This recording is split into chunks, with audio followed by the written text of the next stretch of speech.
यह सत्य है कि धर्मशास्त्रों में वो संपूर्ण लेखनी मौजूद है जो किसी भी मनुष्य के लिए वरदान स्वरूप है।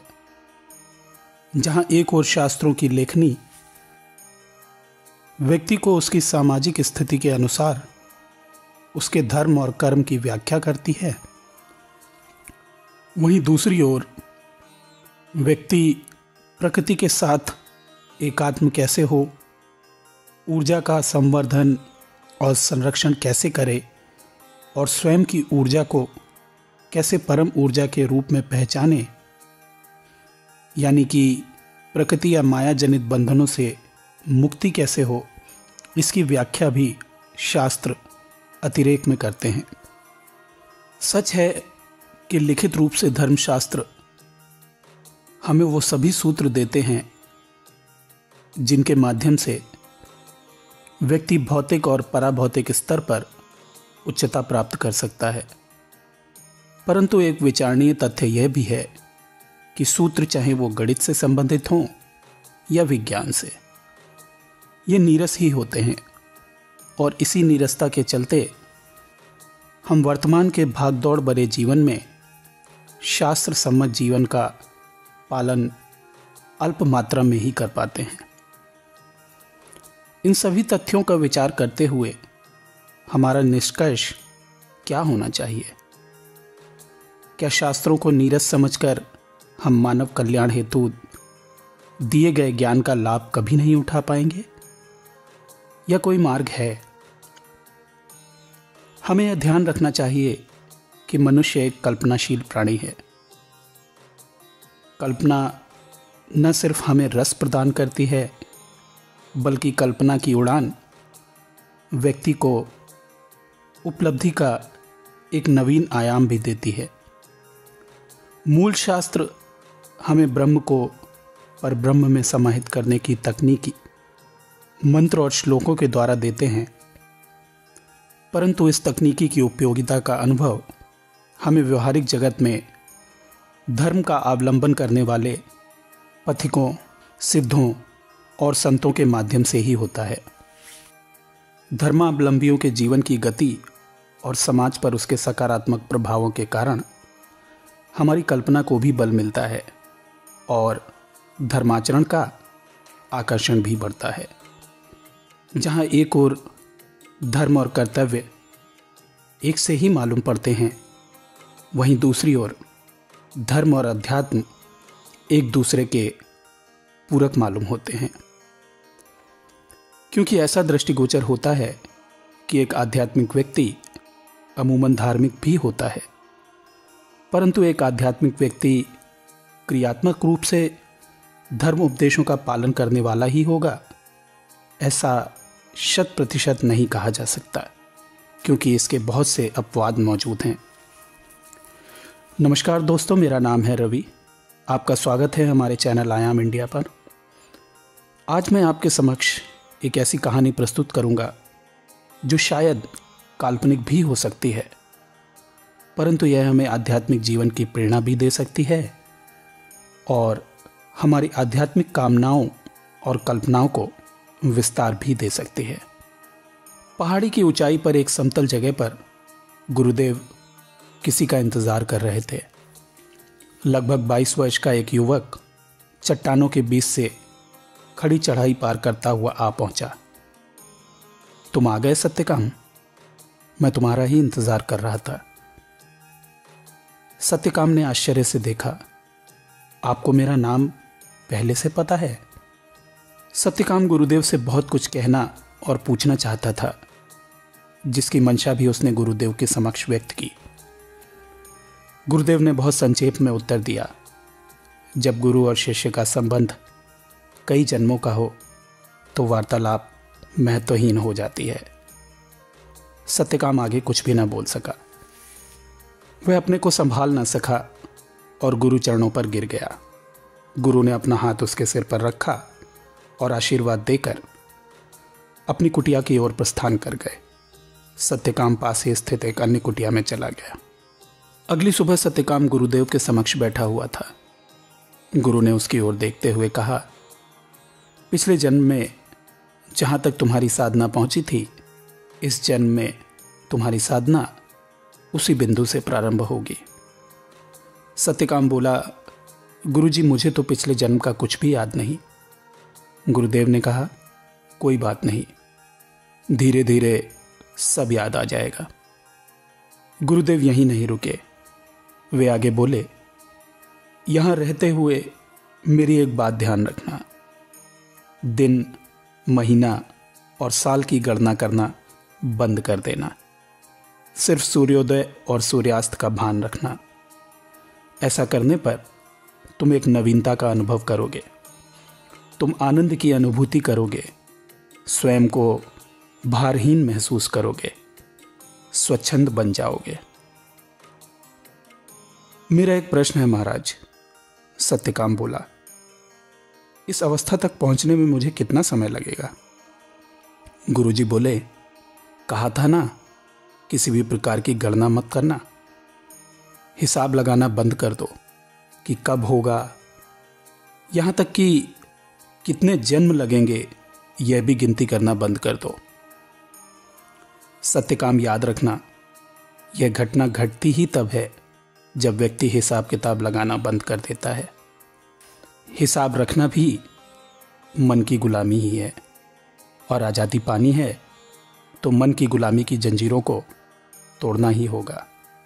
सत्यकाम बोला, गुरुजी मस्तिष्क में विचार तो उठते ही रहेंगे, ऐसे में क्या करें? जो आदतें बन चुकी हैं उनसे मुक्त होने के लिए क्या उपाय करें? गुरुजी ने प्रेम से सत्यकाम की ओर देखा और कहा, विचारों की ओर ध्यान दो, इनका निरीक्षण करो और इनके दर्शक ही बने रहो। जब तक आज़ाद नहीं हो जाते तब तक धीरज से राह पर चलते रहो। गुरुदेव और सत्यकाम की बात आज यहीं पूरी हुई। धीरे धीरे समय बीतने लगा। दिनचर्या के रूप में सत्यकाम पास ही बह रही नदी के शीतल जल में स्नान करता, भोजन पकाता, नदी से पानी लाकर भर कर रखता, कपड़े धोता, जंगल से लकड़ियां काट कर लाता, सोने से पहले गुरु के चरण दबाता और भोर जागने से लेकर रात्रि सोने तक सभी अन्य विचारों से मन को खींचकर अपने गुरु मंत्र का जाप करने का प्रयास करता। वैसे तो गुरुजी से वार्तालाप ना के बराबर ही होती, फिर भी यदि मन में कोई शंका उठती तो गुरुजी के समक्ष अपनी बात रख देता। गुरु के सानिध्य, अनुशासित जीवन और निरंतर जप से सत्यकाम का मन धीरे धीरे स्थिर होने लगा, मगर अभी भी कभी कभार उसका मन विचलित होने लगता। उसमें आंधी तूफान उठने लगते और मन विस्फोटक स्थिति में पहुंच जाता। मन की इसी विस्फोटक स्थिति में एक साधक अपने मार्ग से भटक जाता है और निकल पड़ता है किसी अन्य सुविधाजनक, मनोनुकूल और छोटे रास्ते की तलाश में। विस्फोटक मन स्थिति में सत्यकाम के मन में जो विचार आते, कमोबेश वही स्थिति एक ना एक समय हर साधक की होती है। कभी कभार जब मन बहुत विद्रोही हो जाता तो सत्यकाम के मन में कुछ इस प्रकार के विचार उत्पन्न होते। गुरुजी ने अभी तक नहीं बताया कि साधना में मैं कहाँ तक पहुँचा हूँ। जब तक मिला नहीं था तब तक लगता था कि गुरुजी बहुत पहुँचे हुए हैं, लेकिन पता नहीं, अब कुछ समझ में नहीं आ रहा। इतना समय हो गया साधना करते हुए, सेवा करते हुए, कुछ होता क्यों नहीं? कहीं गुरुजी के चक्कर में मैं अपना समय तो नहीं खराब कर रहा हूँ? सेवा के नाम पर गुरुजी की मजदूरी तो नहीं कर रहा हूँ? सुबह से शाम तक अगर काम करे तो एक मजदूर को मजदूरी तब भी मिल जाती है। इस तरह के न जाने कितने विचार सत्यकाम के मन में कौंध जाते हैं और वो इस बहाव में बहता चला जाता। अचानक जैसे ही याद आता कि ये सब मैं क्या सोच रहा हूँ और ये सब कुछ सोचकर मुझे हासिल क्या होगा, सत्यकाम का मन पश्चाताप से भर जाता। सत्यकाम का सौभाग्य इस वक्त गुरु के रूप में उसके साथ था। गुरु के सानिध्य में होने के कारण सत्यकाम का मन अधिक समय तक उसे विचलित नहीं रख पाता। गुरु के प्रति प्रेम और गुरु की सजीव उपस्थिति सत्यकाम के मन में कभी कभार उठने वाले बवंडर को पूर्णतः शांत कर देती। और गुरुदेव से प्रारंभिक भेंट के दौरान जो शिक्षा मिली वो रह रहकर वापस याद आती। उसे याद आता कि गुरुदेव ने कहा था, विचारों की ओर ध्यान दो, इनका निरीक्षण करो और इनके दर्शक ही बने रहो।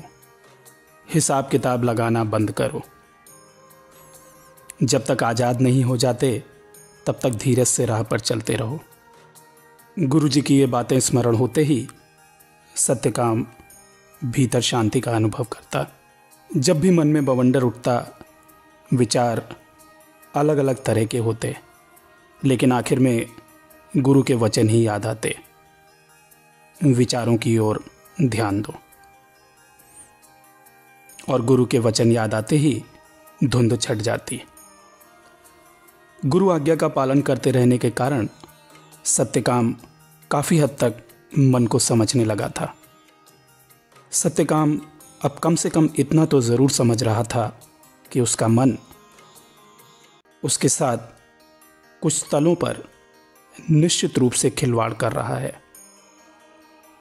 वह समझने लगा था कि मेरा मन ही पहले आध्यात्मिक तरक्की के प्रति असंतोष पैदा करता है, फिर दूसरे छोर पर जाकर यही मन दूसरी तरफ अपराध बोध से ग्रस्त कर देता है।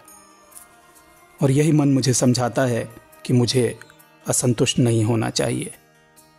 फिर यही मन मुझे यह दंभ देता है कि मैं मन की विरोधाभासी चालों को समझने लगा हूँ।